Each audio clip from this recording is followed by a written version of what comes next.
Compliance বা আইন প্রতিপালনের এই গুরুত্বপূর্ণ আলোচনাটিতে আপনাদের সবাইকে স্বাগত।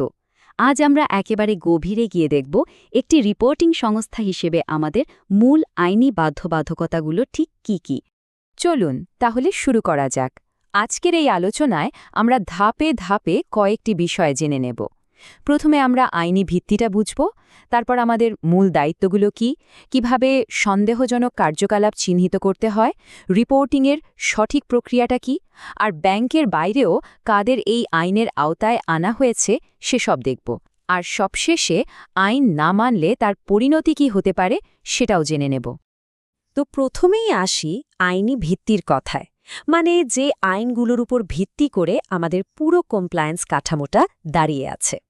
এখানে মূল স্তম্ভ হল দুটি আইন, একটি হল মানি লন্ডারিং প্রতিরোধ আইন ২০১২ আর অন্যটি হল সন্ত্রাস বিরোধী আইন ২০০৯, যা পরে ২০১২ এবং ২০১৩ সালে সংশোধন করা হয়েছে।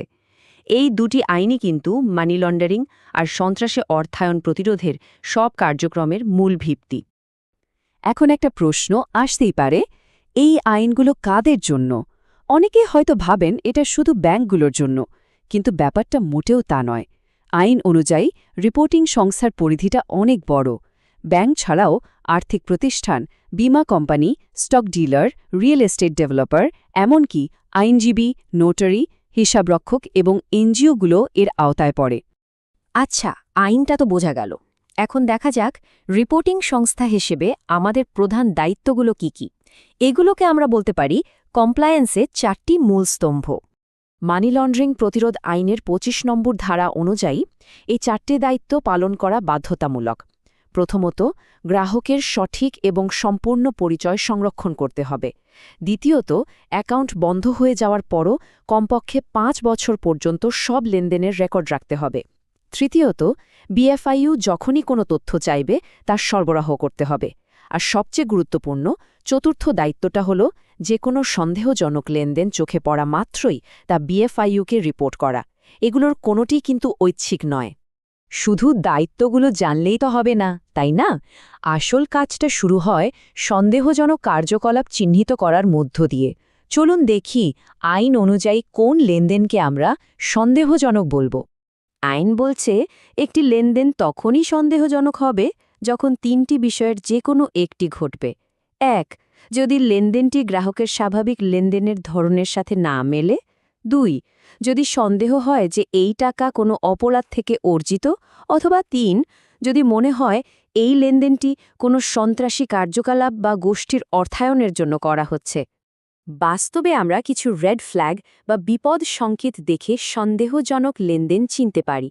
যেমন ধরুন, গ্রাহকের ব্যবসার ধরনের সাথে মেলে না এমন বড় অঙ্কের নগদ লেনদেন, অথবা এমন কোনো লেনদেন যার কোনো অর্থনৈতিক বা আইনি যুক্তি খুঁজে পাওয়া যাচ্ছে না।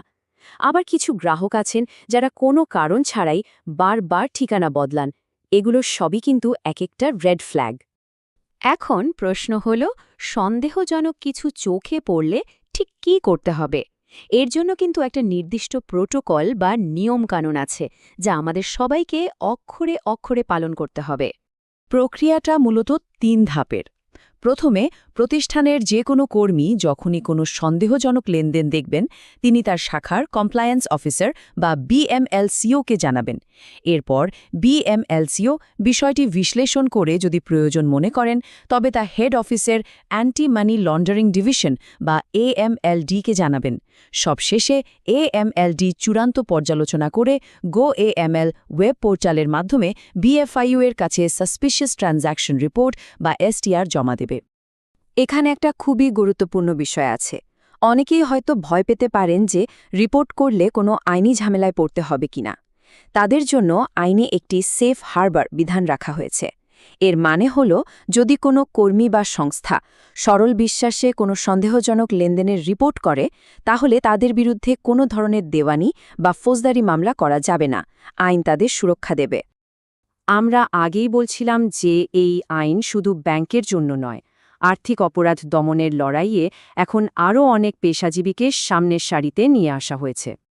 এদেরকে বলা হয় designated non financial business and professions বা ডিএনএফবিপিস। এর মধ্যে রিয়েল স্টেট ডেভেলপার, আইনজীবী, নোটারি, হিসাবরক্ষক, ট্রাস্ট ও কোম্পানি সার্ভিস প্রোভাইডার এবং মূল্যবান ধাতু বা পাথরের ব্যবসায়ীরা অন্তর্ভুক্ত। আসলে এই পেশাগুলোকে এক ধরনের গেটকিপার হিসাবে দেখা হয়, কারণ তাদের মাধ্যমেই অনেক বড় বড় আর্থিক লেনদেন হয়ে থাকে। তাই তাদেরও এখন একই রিপোর্টিংয়ের দায়িত্ব দেয়া হয়েছে। নিয়ন্ত্রক সংস্থার নির্দেশিকাতেও এই বিষয়টা খুব স্পষ্টভাবে বলা হয়েছে।